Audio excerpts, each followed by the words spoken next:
Zero आ जाता है, ठीक है ना बात।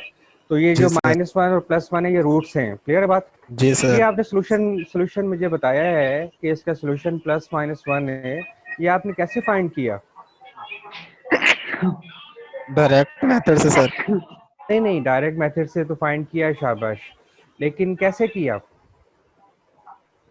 कौन से डायरेक्ट मेथड से किया? मैं आपको बताता हूँ कि x² - 1 को अगर आप फैक्टराइज करें तो ये x+1 इंटू x-1 इक्वल 0 हो जाएगा। वहां से आप दोनों को इक्वेट करें, x+1 इक्वल 0, x-1 इक्वल 0, तो आपके पास x इज इक्वल टू 1 और x इज इक्वल टू -1 आ जाएगा। क्लियर है बात?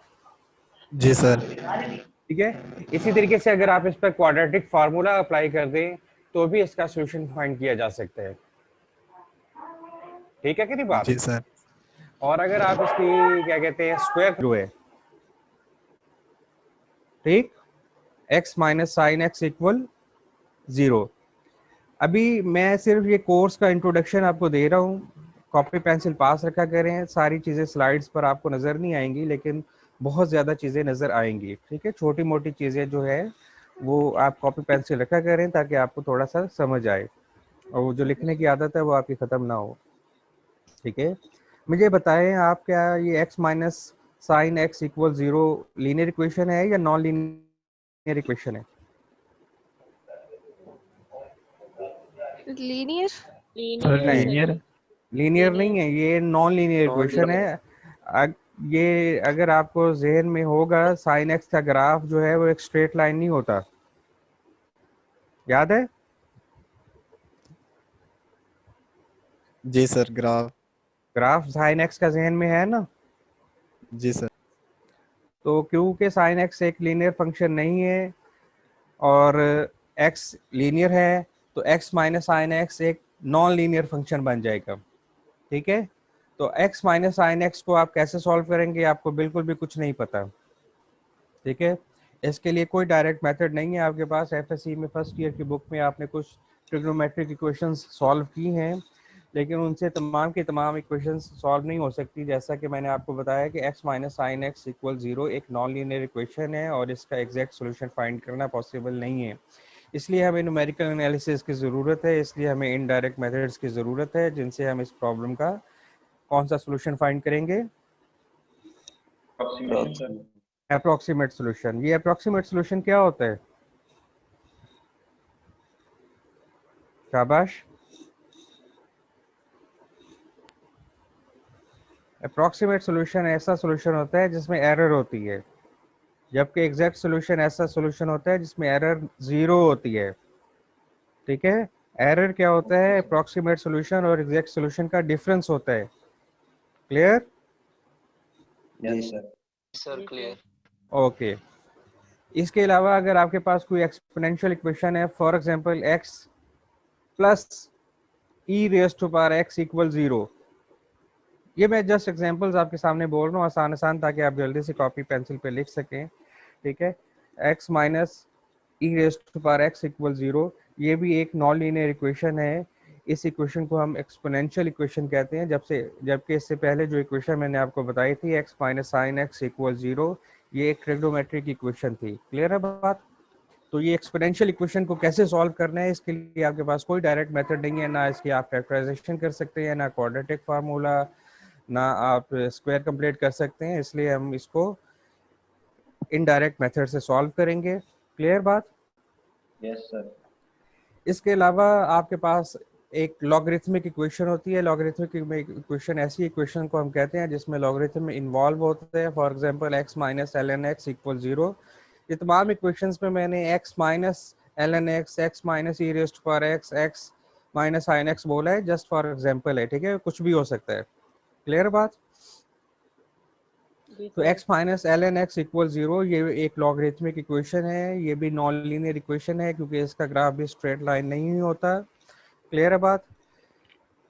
तो इसको कैसे सॉल्व करना है, इसके सॉल्व करने के लिए हमारे पास कोई डायरेक्ट मेथड नहीं है, लिहाजा आप इसको क्या करेंगे, कैसे सर सॉल्व इनडायरेक्ट करेंगे? मेथड से सर। इनडायरेक्ट मेथड से।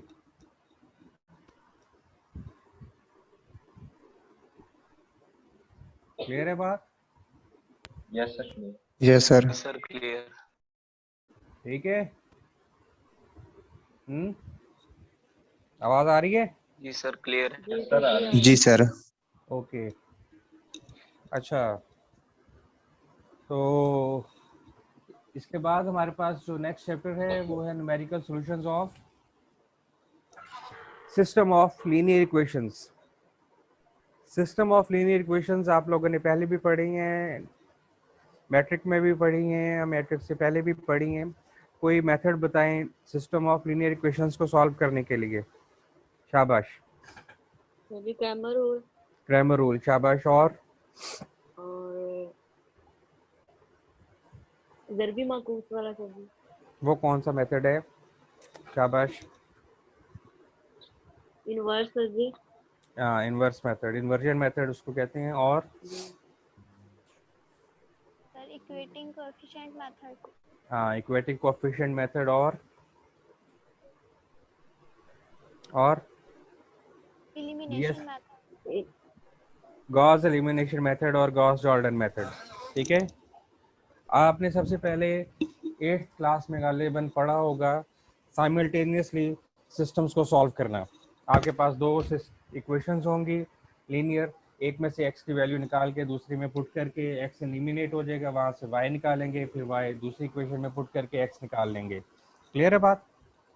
जी सर। Yes, sir. अगर आप दो इक्वेशंस को सॉल्व करना चाहते हैं तो ये एक मेथड है, लेकिन अगर आपके पास इक्वेशंस ज़्यादा हो जाती हैं तो ये मेथड डिफ़िकल्ट हो जाता है। ठीक है। जितने ज़्यादा नंबर ऑफ वेरिएबल्स होंगे उतना ज़्यादा डिफ़िकल्ट हो जाएगा इक्वेशंस को साइमल्टेनियसली सॉल्व करना। क्लियर?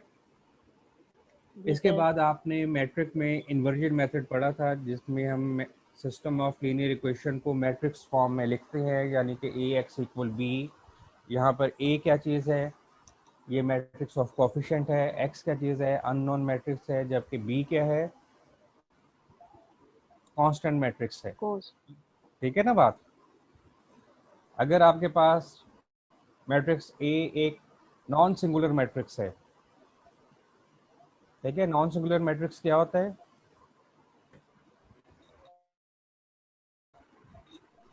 शाबाश। इसका डिटरमिनेंट डिटर्मिनेंट सर जी नॉट इक्वल टू 0 हो। जिसका डिटर्मिनेंट नॉट इक्वल टू 0 हो। अगर मैट्रिक्स A जो है वो नॉन सिंगुलर मैट्रिक्स है तो फिर आप इक्वेशन AX = B को लिख सकते हैं x = A inverse B।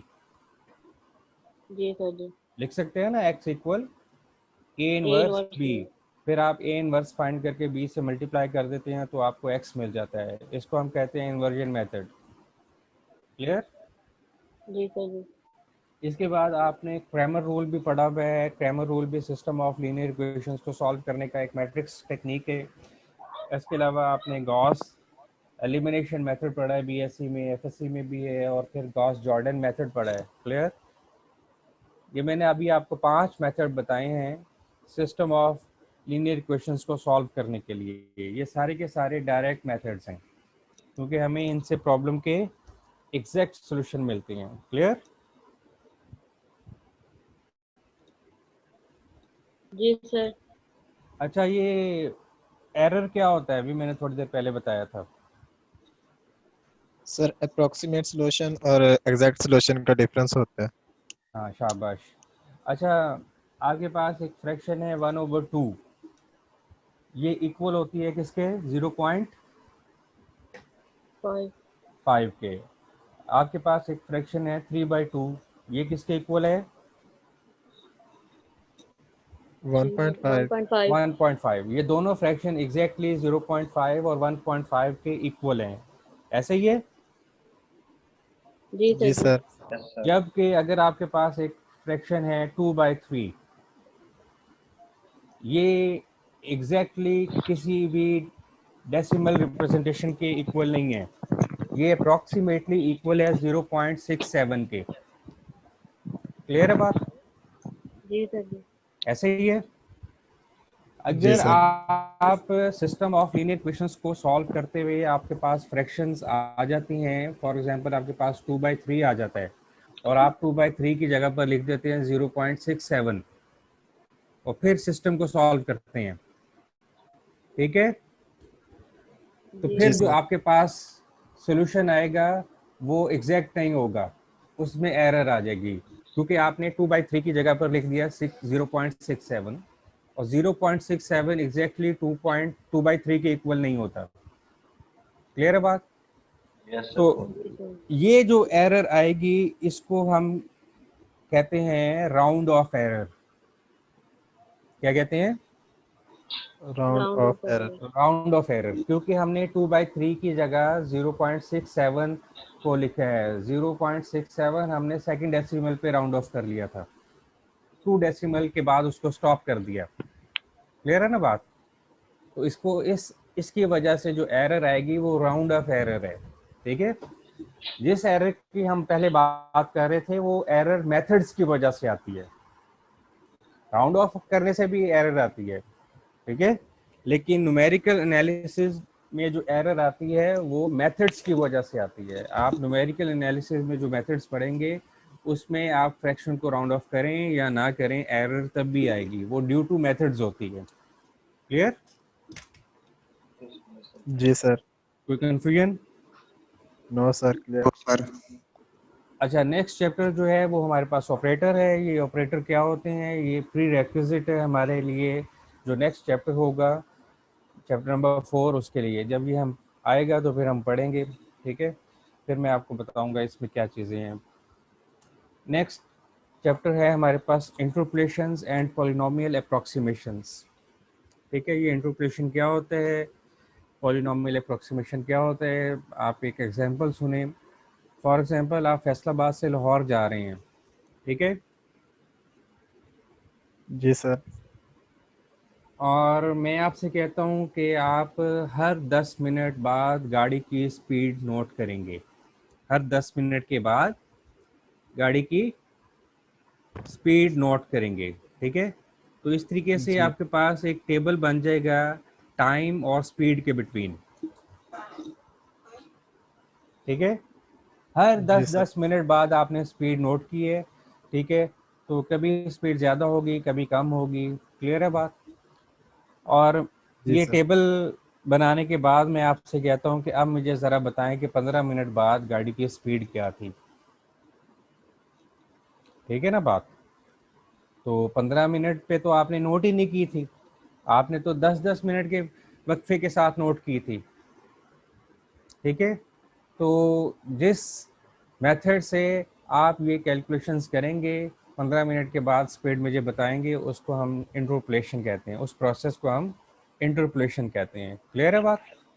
Yes, sir. Ji sir. ठीक है, अगर इसी डाटे का जो आपने फैसलाबाद से लाहौर जाते हुए बनाया था, हर 10 मिनट के बाद वेलोसिटी नोट करके, स्पीड नोट करके, इस डाटा को यूज़ करते हुए अगर आप एक पॉलिनोमियल बना लें तो हम उसको कहते हैं पॉलिनोमियल अप्रॉक्सीमेशन। क्लियर? Yes. ये हम इंशाल्लाह जब चैप्टर स्टार्ट करेंगे फिर मज़ीद डिटेल में हम देखेंगे। क्लियर? जी सर। यहाँ तक आपका कोई क्वेश्चन हो तो प्लीज़ बताएं। जी शाबाश, यहाँ तक किसी का कोई क्वेश्चन है तो प्लीज़ बताएं।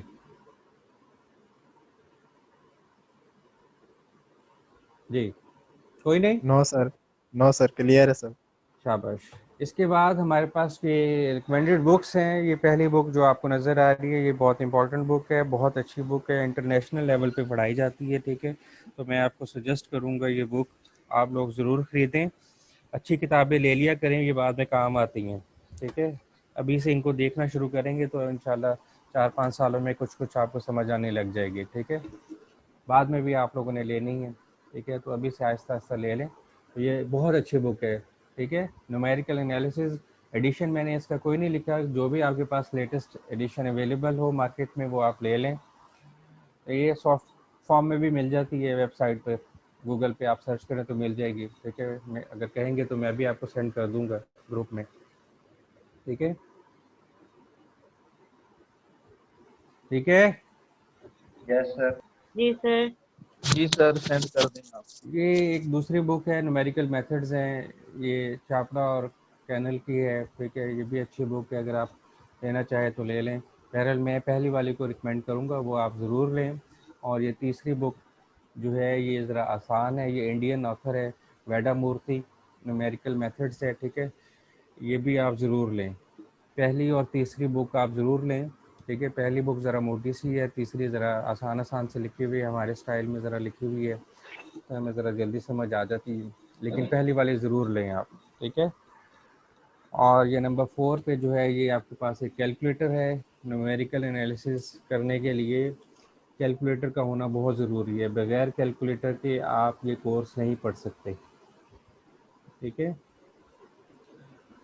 कल क्लास पढ़ाने के बाद मेरे जहन में आ रहा था कि बच्चे शायद कैलकुलेटर ना लें, कौन सा हमने फिज़िकल एग्ज़ाम देने हैं, ऑनलाइन एग्ज़ाम देने हैं, और उसके तो अब आप तजर्बाकार हो गए हैं, ठीक है, कैसे देना है आप लोगों ने, ग्रेड भी ये ले लेते हैं, ठीक है।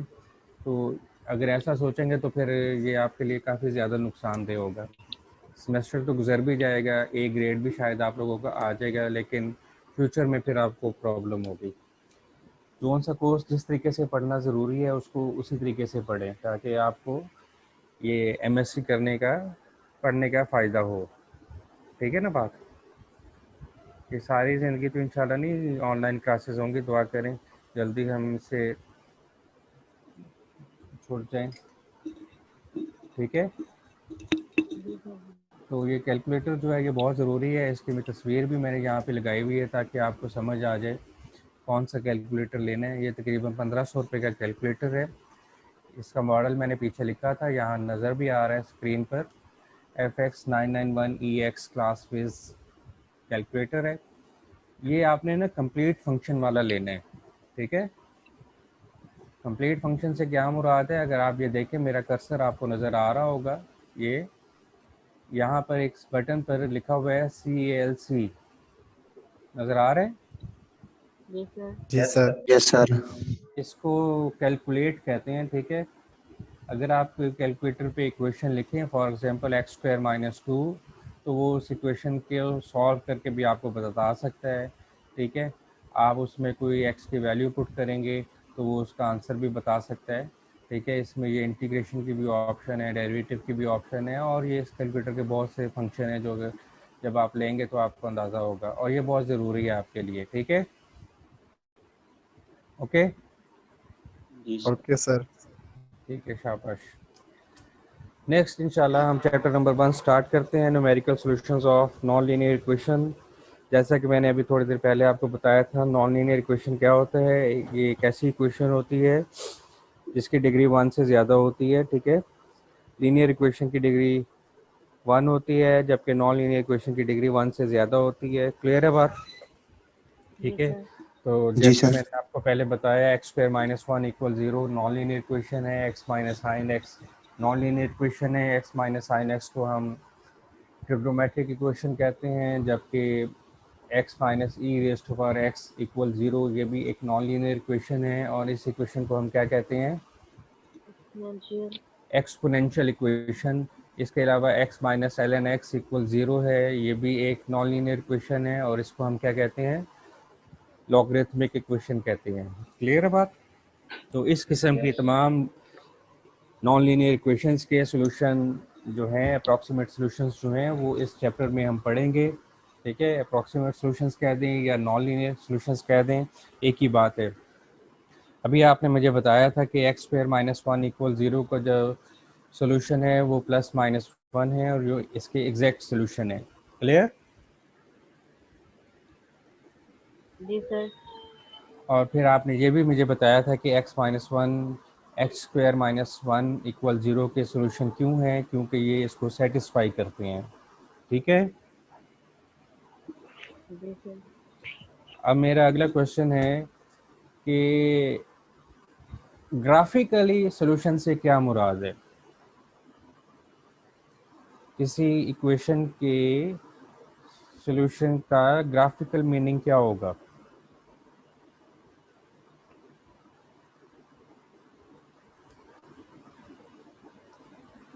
जी शाबाश। ग्राफिकली जब हम बात करते हैं सॉल्यूशन की, तो इसका मतलब ये है कि फॉर एग्जांपल आपके पास इक्वेशन है x² - 1 = 0, तो एक्स स्क्वायर माइनस वन जिन जिन पॉइंट्स पर एक्स एक्सिस को कट करेगी वो एक्स स्क्वायर माइनस वन के सॉल्यूशन होंगे। क्लियर? जी सर।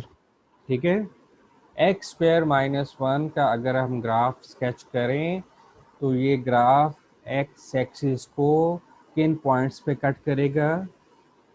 वन पर और माइनस वन माइनस पर। वन। -1 ठीक है, कोई ग्राफ एक्स एक्सिस को जिन पॉइंट्स पर कट करते हैं वो उसके सॉल्यूशंस कहलाते हैं।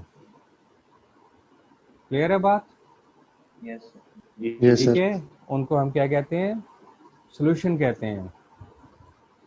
ठीक है, जैसा कि ये फिगर में आपको ये मैंने आपको बता दिया है। ठीक है, सॉल्यूशन को हम रूट भी कहते हैं और ये आपको आखिरी लाइन में लिखा हुआ नज़र आ रहा है कि उसको हम ज़ीरो भी कहते हैं। क्लियर है बात? Yes sir. ठीक है, सॉल्यूशन कह दें, रूट कह दें, या ज़ीरो ऑफ द प्रॉब्लम कह दें, ज़ीरो ऑफ द फंक्शन कह दें, एक ही बात है। क्लियर? ठीक है, ये ग्राफिकल मीनिंग है। मैंने अभी आपको बताया कि हाँ, अगर आपके पास एक नंबर अल्फ़ा है, alpha F of x equal zero का रूट होगा। अगर हम अल्फ़ा को फंक्शन में पुट करते हैं और आपके पास आंसर ज़ीरो आ जाए तो फिर हम कहेंगे कि अल्फ़ा जो है वो उसका रूट है। ठीक है, ग्राफिकली रूट से क्या मतलब है ये मैंने आपको बताया कि वो जिस पॉइंट पर एक्स एक्सिस को कट करता है वो उसका रूट होता है। क्लियर? ओके। जी सर, क्लियर। इसी तरीके से ये ग्राफ मैंने आपको दिखाया है, एक फंक्शन है F of x equal zero. ये फंक्शन एक्स एक्सिस को अल्फ़ा पॉइंट पर कट कर रहे हैं। ठीक है, तो फिर अल्फ़ा क्या होगा? इसका रूट होगा सर। रूट होगा। रूट को हम सॉल्यूशन भी कहते हैं और इसके अलावा क्या कहते हैं? जीरो। ज़ीरो जीरो भी कहते फंक्शन। हैं, ज़ीरो ऑफ फंक्शन भी कहते हैं। शाबाश। ठीक है, इसके अलावा रूट्स की कुछ टाइप्स हैं, जैसा कि आपको स्क्रीन पे नज़र आ रहा है, सिंपल रूट्स। इसके अलावा भी कुछ आपने टाइप्स पढ़ी हैं। अगर आपको याद हो कि आपने एफएससी में पढ़ा था कि जब हम किसी इक्वेशन को सॉल्व करते हैं तो उसके तीन तरह के रूट्स हो सकते हैं: real roots, real and repeated roots, real and distinct roots, और इसके अलावा कॉम्प्लेक्स कॉन्जुगेट रूट्स। याद है आपको? जी सर। ठीक है, रियल डिस्टिंक्ट होते हैं, रियल रिपीटेड होते हैं और कॉम्प्लेक्स कॉन्जुगेट होते हैं। अभी जो हम